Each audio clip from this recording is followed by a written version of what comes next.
Assalamualaikum warahmatullahi wabarakatuh. Bagaimana kabarnya anak-anakku kelas 5? Semoga semuanya dalam keadaan sehat dan tetap semangat. Hari ini kita akan mempelajari tentang peristiwa Sumpah Pemuda dan proklamasi serta apa yang terkandung di dalamnya. Nah, mari kita simak pembelajaran hari ini bersama-sama.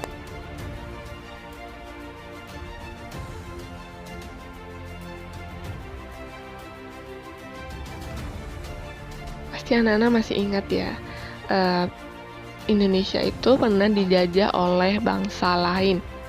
Selama masa penjajahan itu, Indonesia mengalami penderitaan, kesengsaraan, dan berbagai kemiskinan di mana-mana. Penderitaan rakyat ini mendorong para pemuda untuk melakukan perlawanan kepada penjajah. Kali ini perlawanannya bukan hanya perlawanan secara daerah gitu, tapi perlawanan ini dilakukan dengan cara mendirikan organisasi pergerakan untuk memerdekakan bangsa Indonesia dari belenggu penjajah. Salah satu organisasi pergerakan ini adalah Budi Utomo yang berdiri pada tanggal 20 Mei 1908. Organisasi ini digagas oleh Dr. Wahidin Soedirohoesodo. Nah, beliau ini ingin mengubah cara berjuang rakyat Indonesia dari perjuangan fisik daerah melalui pendidikan. Salah satu mahasiswa Stovia bernama Dr. Sutomo itu tertarik dengan pemikiran Dr. Wahidin ini. Jadi pada akhirnya Dr. Sutomo ini mendirikan organisasi modern di Indonesia yang bernama Budi Utomo pada tanggal 20 Mei 1908. Jadi, Dr. Sutomo ini menjadi pemimpin di Budi Utomonya juga. Nah, sampai sekarang 20 Mei itu diperingati sebagai Hari Kebangkitan Nasional. Dr. Wahidin dan Dr. Sutomo ini dalam membangkitkan kesadaran masyarakat Indonesia tentang persatuan dan kesatuan bangsa itu memiliki banyak sekali tantangan, ya.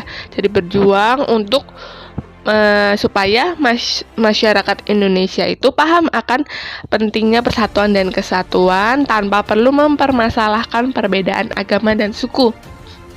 Keberadaan Budi Utomo ini menjadi menumbuhkan semangat dan menandai terjadinya kebangkitan bangsa secara nasional. Hal ini ditandai dengan munculnya organisasi pemuda lain setelah berdirinya Budi Utomo. Ya, jadi banyak sekali organisasi kepemudaan seperti ada Jong Java, Jong Sumatera Nenbon, dan berbagai organisasi kepemudaan lain. Para pemuda yang tergabung dalam organisasi kepemudaan ini menginginkan adanya persatuan nasional. Mereka ingin organisasi yang ada itu melebur menjadi satu dan menjadi perkumpulan nasional. Hal ini mendorong para pemuda untuk mengadakan suatu pertemuan. Nah, pada tanggal 30 April sampai 2 Mei ini disebut dengan Kongres Pemuda 1 yang bertujuan untuk memajukan paham persatuan dan kebangsaan serta mempererat hubungan antar semua perkumpulan kebangsaan, maksudnya organisasi pemuda ini. Kongres Pemuda 2 kemudian dilaksanakan pada tanggal 27 sampai 28 Oktober 1928. Kongres Pemuda 2 ini dihadiri oleh 750 peserta ya, yang dihadiri oleh Jong Java, Jong Sumatera Nenbon, Jong Bataksbon, Jong Ambon, Jong Celebes, Pemuda Betawi, dan Sekar Rukun. Di hari kedua Kongres Pemuda 2 pada tanggal 28 Oktober itu ada seorang wartawan bernama W.R. Supratman itu membawakan lagu ciptaannya yaitu lagu Indonesia Raya dengan gesekan biola. Semuanya terpukau dan ini adalah pertama kalinya lagu Indonesia Raya diperdengarkan yaitu di Gedung Sumpah Pemuda. Kongres Pemuda II juga menghasilkan Sumpah Pemuda, ya. Dapat anak-anak perhatikan bunyi Sumpah Pemuda. Yang pertama ada kami putra-putri Indonesia mengaku bertumpah darah satu tanah air Indonesia. Yang kedua, kami putra dan putri Indonesia mengaku berbangsa satu bangsa Indonesia. Dan yang ketiga, kami putra dan putri Indonesia menjunjung bahasa persatuan, bahasa Indonesia. Nah, karena Sumpah Pemuda ini dibuat pada 28 Oktober, maka sampai saat ini setiap 28 Oktober itu diperingati sebagai Hari Sumpah Pemuda. Rasa nasionalisme dan persatuan ini muncul di bangsa Indonesia itu sejak berdirinya Budi Utomo. Semangat itu semakin diperkuat oleh Ikrar Sumpah Pemuda.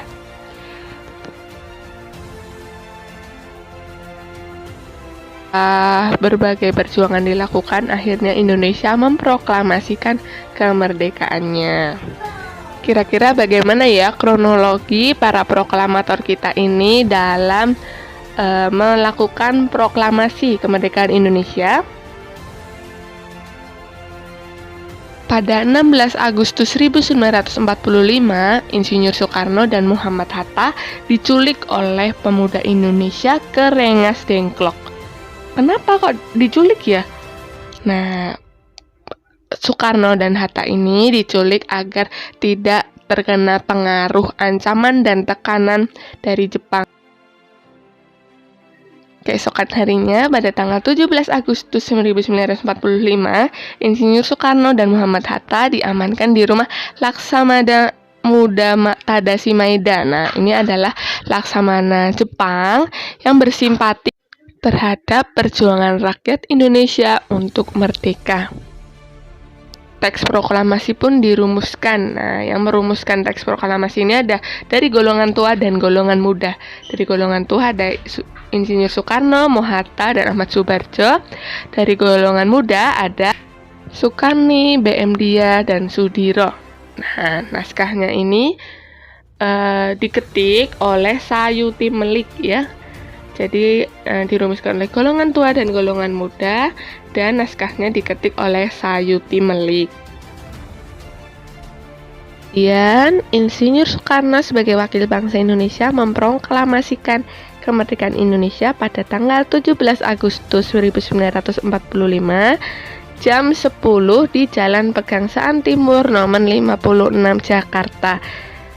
Peristiwa ini dihadiri oleh banyak masyarakat Indonesia pada saat itu untuk menyaksikan proklamasi kemerdekaan yang dibacakan oleh Insinyur Soekarno.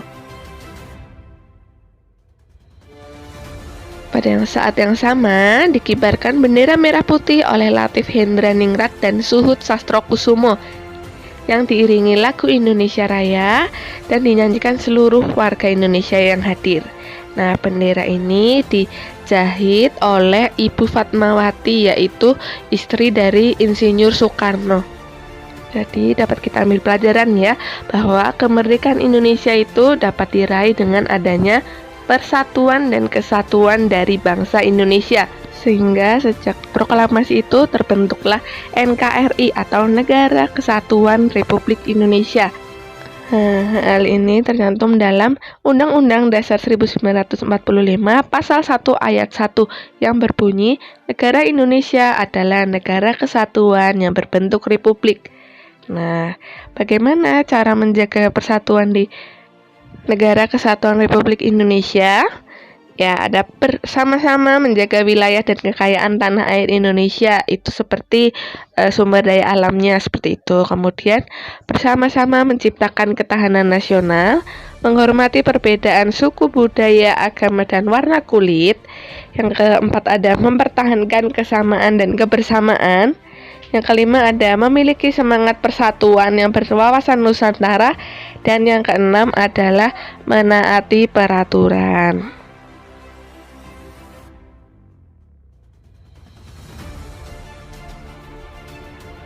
Nah, bagaimana penerapan persatuan dan kesatuan dalam mengelola sumber daya alam di Indonesia? Nah, yang pertama ada bersikap terbuka di tengah keberagaman, mengelola sumber daya alam secara bijaksana, saling menghormati dan menghargai sesama, menjalin kerjasama dengan baik dan jujur, dan menyelesaikan permasalahan dengan musyawarah.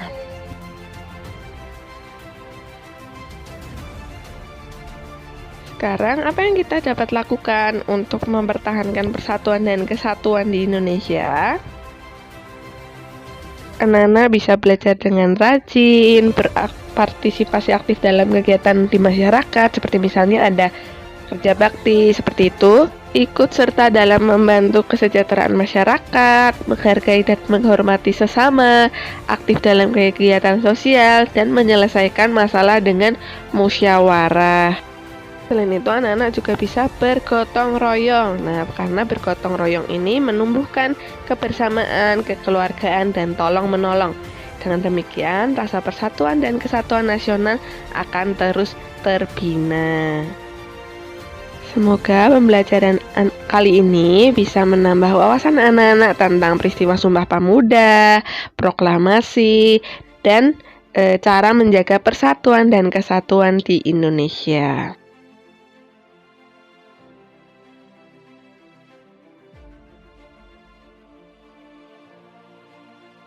Tugas LFA kali ini dapat Anda perhatikan ya, mengerjakan tema 5 halaman 36 dan halaman 73 hingga 74 yang Romawi 1 saja.